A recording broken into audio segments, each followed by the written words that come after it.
Your boy, Mr. Daniel Banks, aka DJ Fine, CEO of J2 WeAreJersey magazine and Jersey Diamonds. I'm here, my boy UME. What's up? What's up? UME in the building, the African sensation in the building. My brother is 19, y'all. He just turned 19, like a couple weeks ago. This is true. You know what I'm saying? He's 19 years old, busting moves. Make sure you go check him out. Check out his track Blue. It dropped November last year, but it's still booming. Over how many streams? We're at 27K. 27K sure it's moving. Counting, bro. Like, make sure you go check out that track on all streaming platforms. We heard it. It's booming. It's dope. So make sure you go check it out. Blue. Feel me? Yes, sir. Yes, so my brother Ume, man, African, bro. How you doing, man? Yeah, I love when we have people from the motherland here. Yeah. Sorry, a little you know what I'm saying? Yeah. So now, all right. So let's get right to it. You just turned 19, right? Yeah. You know what I'm saying? So what does it feel like being young in the game, man? We love talking to like young artists in the game doing their thing. Tell me about what it's like being 19 and busting it. What you're doing in this game? Yeah, I mean it's great nonetheless. You know what I mean? I feel like with even the new, with me turning 19, you know, now in the new age, I feel as if though I'm just ready to work harder. Honestly, right. You know, I feel like I have so much more to accomplish this year. You know, 2020 was a setback for a lot of people. Right, you know what I'm saying? And now that things are changing, and now that I'm older, I just feel like I just want more. Like there's so much more I want to do for myself. You know, for my team, my community as well, and I'm just ready to get to it. To be honest, you know? Right. Now, being young in the game, is it like a little bit more of a push that you have to do for yourself, or are you finding it a little bit of an easier lane to be like, hey, look, I'm 19, I got all these different things going on, and once you show them your product and kind of your music and your vibe, that it's just like, oh, they just kind of eat it up because you're young. Like, tell me about what is it like kind of talking with the bigger people, you know what I'm saying, at this young age and kind of getting the responses that you've been getting.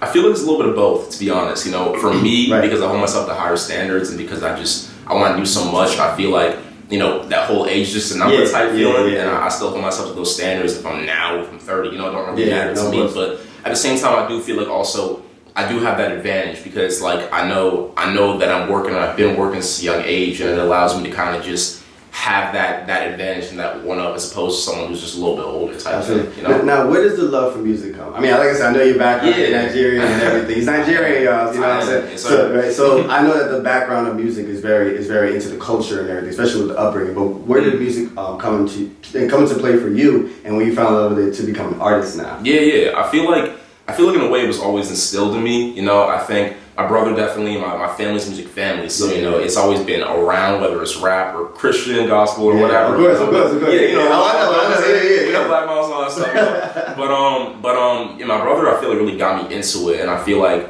you know, since 13, I really fell in love with rap as itself, and you know, when I turned about 15, 16 type thing, I really, you know, with the things I was going through at the time, as well as just the change within me, it started to kind of, I think, you know, bring something that wanted just more from the music, and really just wanted to start doing it more and pushing it more because it helped me through those times. That's awesome. So yeah, and actually, you're pursuing a school career in music. I am as well. So now, he's going to college full time too. Freshman in college, yes sir. Freshman in college, you know what I'm saying? 19, doing his thing. Now let's talk about the balance of that, because like I said, now like you're getting involved with these big table talkers, right? No, you're doing your thing. He's doing his thing. We're gonna talk about that. But now you're also balancing like school and everything like that. So now tell me about, like, as a young man getting into this field, like what are some of the things that go through in your mind, especially when it comes to balance? Then it's like free time and it's time for yourself and you spend time with family. Like, tell me about just kind of the balance for you. Like, what is it like right now? Like, give me a little bit of the world of for sure. I mean, it's definitely busy. You know, I'm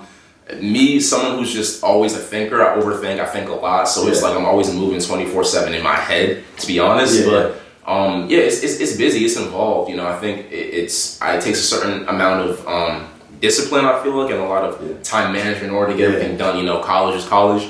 You know, and it's like, that being said, I know my priorities as well, with music being kind of first in a way because it's what I really want to pursue. So it's about time management and just really, you know, making sure I have time slated for everything. You know, certain times feel as if though I'm not doing enough in one field and something's always going to lack just because, you know, they're three different entities being, you know, school, music, and then me as a person. It's like there's always something that's going to feel like something's kind of pulling, you know, or has to pull or push in order to get it all done and accomplish what the goal is. Yeah, for sure. And I feel like, and sometimes as well, like that, it's it can feel like I'm kind of lacking in a way because, you know, something's gonna give, but I don't know, just having a sense of time management and just having a sense of knowing myself enough to know that I'll be able to balance all of it and I can take up the challenges is important. You know, I feel like it's essential. So now you dropped a lot of music last year. Like you dropped a lot of music last year. And like you said, the streams are speaking for themselves. Like Serena, one of our dope tracks that we like a lot.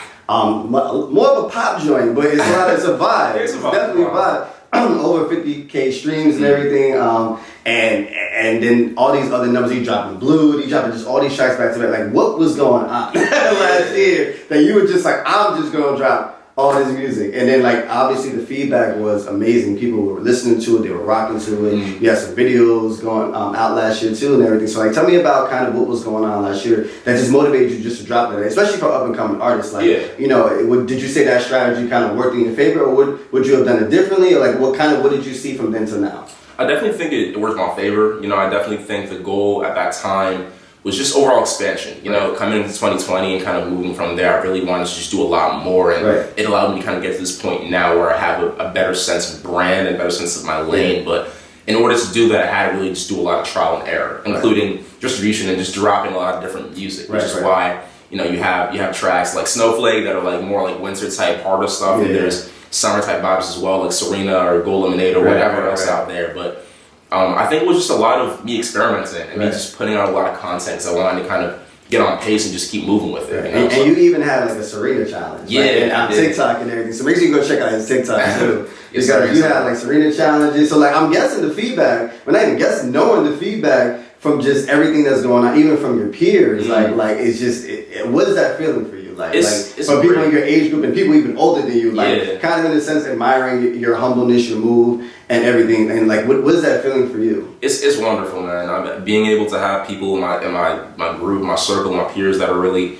appreciating the work that I'm putting out and really just actually genuinely liking it. You know what I'm saying? It's a humbling feeling, one, and it makes me just want to do more of it. You know, I make music for myself because I love the music and it's therapeutic for what, you know, the things that I need to deal with. But besides that, I want people to enjoy it as well. And you know, that's always the end goal for any artist or entertainer. Period. You know, so having that is really just, it's a great feeling. For sure. You know? Now, tell me about your writing process. So let's talk about Blue for a second. Like, what would you say was your writing process for that track? Like, where were you at? What are some of the things that you were going through at that time for you to put out that track at that time? I mean, Blue was really, it was a lot. I feel like, you know, I later last year. I was going through a lot. You know, there was a lot of change. There was a lot of movement. You know, I have anxiety myself, so like there was a lot of just with that change being said, because it was uncomfortable. I feel like I went to music. You know, and I made so much music at college when I was in the dorm. Like when I was back home, there was just so much going on that I had to kind of I just wanted to write. You know, and Blue gave me that sense of faith and confidence that, you know, things gonna be okay. Like I'm still like, they don't know what's coming type thing. Like niggas ain't got clues, you know what I mean? All that stuff. Like I have a plan. I'm really trying to map it out, and regardless of the negativity or the adversity I'm facing, I know I'm gonna find my way out. And with music, like you said, being therapeutic and kind of like a freedom or a way out. Do you feel like it resonates with a lot of your fan following and people? Like, what is some of the feedback you get from some of your music? Like, can people say that they relate to it? Like, what's some of the feedback that you would say you've actually been getting that you probably didn't expect? I think the fact that, I mean, one, I think people relate to it. You know, I've heard that a lot, but as well as the fact that it's kind of unique too. I've heard that, you know, not only do they relate to it, but the lyrics and the pronunciation and just the way that it's delivered is, I think, resonates with people, and that specifically is something I take pride in for sure. Absolutely. You know? Would you say that your music background and the culture behind like your whole lifestyle, somewhat gives you an advantage in the production of your music? Like, what would you say, like, because of your upbringing with music and being a part of a musically inclined family, that's kind of how you got your sound? Because, you know, some people, it's like, how did you build your sound? Like, how did you know, like, okay, this is the sound that I'm actually going to stick with, and this is how I want to sound on my tracks? I think it was that for sure. I think it's my family and being able to come up with a family that had a lot of music, but it was also the things that I went through. You know, I think I really don't think I would be so involved in music had I not been put in uncomfortable positions to have to therapize with music. You know what I'm saying? Like, and that's it's a beautiful mess in a way. You know, like, and I describe that's just what life is. You know, I feel like we get put in situations and we get put in things that are uncomfortable, and it's difficult because it's kind of unknown. You know, we're trying to figure out a way out, and it doesn't seem like there is one, but then something comes out of it, and there's a lesson that you can come out of it. And for me, that was music growing up, you know, and I'm glad everything worked out the way it did, because had it not, I wouldn't be here. That's what I'm saying. So it's great. And now, UME, your name, that's your artist, that's also part of your name. That's my last name, yeah. Your last name, right? So now, what made you actually go with that lane as far, I mean, obviously it's catchy. It just makes sense. It's you, it's your identity. But what made you go with that artist name as far as identifying yourself now for the world to know, UME, that's a part of my name, but that's also my artist name in the industry. So my name actually used to be King Just before it was UME. That was my mentor. That was those young days. Yeah. My mentor, Don Bernard Jr., he's a super talented dude. You know, he's salsa instructor, he's an entrepreneur, he's a mental health coach. He's just super, super talented. Have you taken any of his classes? Any of those classes? I haven't done it. Every time I've tried to get a chance. I'm trying to help you, bro. Just low key, make sure you get in there. Every time I've tried to I try to hop on a date, I'm always busy. Or he's on every single time, so it sucks. But when COVID, calms down, opens back up, we'll definitely get back to it. I love it. We'll get back to it. But so my name used to be King Just, really, and for a time period that was my life. But I feel like, because of the things that I had to go through, just a lot of me changing, a lot of my life changing, I just needed to rebrand.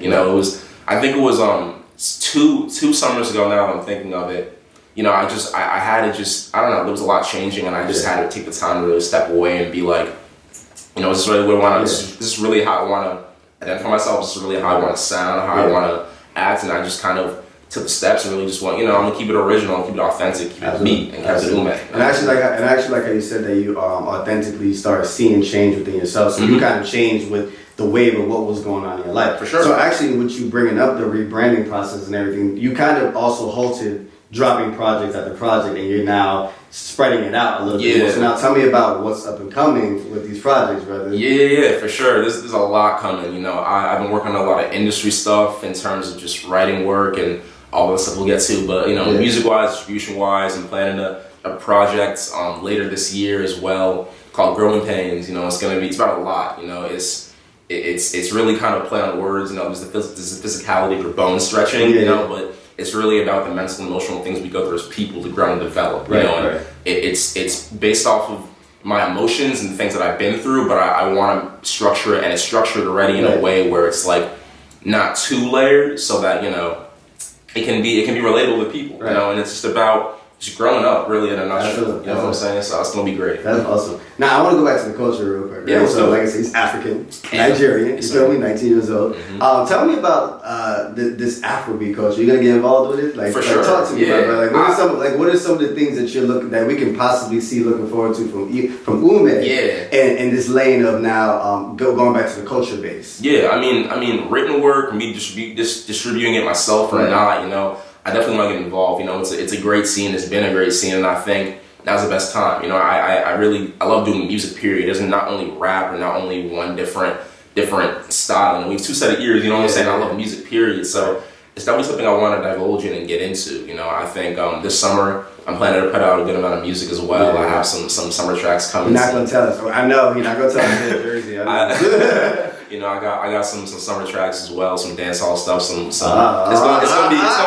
It's gonna be cool. Okay. Once we get to it, you'll hear some Afrobeats type stuff action as well. Looking forward to asking that, because I know off camera what we about to do. That's what I'm saying. It's gonna be great. Now being this content creator, like you said, and things constantly going on in your mind like that. Like, do you have your own, and especially at 19, do you have your own self-care kind of a way? Like, what do you do for yourself on a regular basis that kind of also will keep you grounded? Yeah. Especially for upcoming artists and young people that want to get into this lane, but they, there's so many opportunities on your plate, right? Yeah. And kind of also knowing how to pick and choose which ones are good for you, which ones you should spend your energy on. Kind of, what is that self-care meditation for you? Speaking of meditation, that's exactly what I do. Right. I do meditate actively 2 times a day. I try to.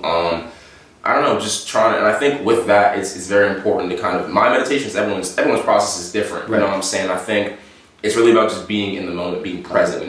My anxiety, personally, I'm always moving 24/7 in my head, and I think focusing on my breathing, every single breath is literally the literal definition of being in the present. You know what I'm saying? And so I try to do. So there's that. You know, just having my peers around me as well. It also is a big factor. I'm a very social person. You know, I love being around people. I love people in general. So I think, you know, a combination of both of those are really things I try to do to just keep myself level-headed. Right. You know? So now you're starting to build a team around you now, right? Sure. So tell me about like what's the process of selecting that? Because obviously, you know, your space and your energy is very, very important, and positive vibes are very important to have around you to constantly keep you motivated to get to your next step, your next goal, right? So now tell me, what is it like for you at this stage in your life and at this age in your life, the importance of the type of team that you're structuring around you to get to that next level? Yeah. Well, I mean, we've really already kind of built a team regardless. You know, I feel like we're always adding new people and we've been adding new elements, but everyone we have is just, I think it started with friendships first. I think before the music really came up, I really think it was just at its core, finding people who have the same energy, people who I can really feed off of. Regardless, we're gonna win. Regardless of if it's music, if it's, you know, like just life, regardless of just like whatever, we're gonna just succeed because we have that same energy. And then it formed into music, and I'm glad it did. You know, but that wasn't the initial start. You know, we have like producers on the team, we have engineers on the team, we have designers, people, writers, you know, other people, and it's constantly around creators all the time. Yeah, you know, I think it's just about finding people who really fit your energy and really can give all as much as you give, and really just put in the work that you put in. You know, so all that. Everything else you can have to read the magazine. UME's in the building, y'all. You guys heard of me, man? My brother, tell them how they can book you, follow you, everything. Go ahead. For sure. Put me on Instagram. You can follow me at Justin UME. That's 2 E's. Spotify, Apple Music, all distribution platforms. It's UME, UME, all uppercase. TikTok, Justin UME with 3 E's, and go hit me up. Drop some music soon. We're doing some crazy stuff. Definitely. Like I said, you heard it here first, man. UME's in the building. We are Jersey Magazine. Thank you. Appreciate it, man. Yeah, man. That was solid. We are Jersey.